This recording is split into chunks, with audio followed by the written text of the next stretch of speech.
The Chancellor has a number of issues he has to try and balance in this budget, and there's an area of unknown certainty. One of those, of course, is to do with Brexit.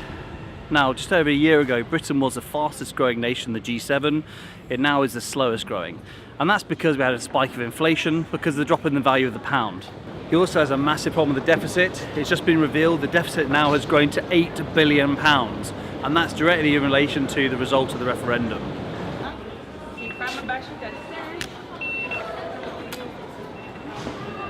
He also has problems within his own party. For instance, on the one hand, he's got the Brexiteers, those people who were the passionate Leave campaigners during the referendum, and they don't see him as being a true believer in the Brexit project, and they want him to be sacked. He actually said recently that a no-deal situation in the negotiations would be a calamitous disaster for the economy, and many Brexiteers feel he should be punished for that. On the other hand, you've got other people in his party who believe that actually austerity has been going on for 7 years too long, and that people need a change. Those people are particularly concerned with those under the age of 40 who at the moment seem to be predominantly voting for Labour. He's got to try to compete with those two forces to deliver a budget that's going to please both sides of his party and keep his job and make sure he's got something to give away, when at the time being the government is having its hands tied with less security in the future and less funds available for tax cuts and giveaways.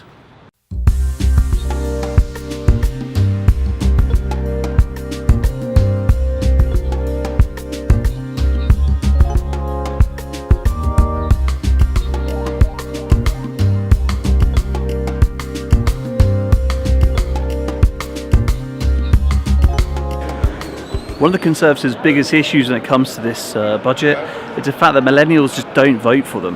If you look at the last election, if you're under the age of 40, you're more likely to vote Labour, and so Hammond has to try to find some way to reach out to these people. Now, this age group predominantly affected by housing, and so one of the things I think he will do tomorrow is to make sure he reduces stamp duty for first-time buyers. And he's also said only last week he really is keen to make sure that there is a building project of up to 300,000 homes every year, and so there'll be some kind of housing pot available with money for councils and local businesses in parts of the country to build homes.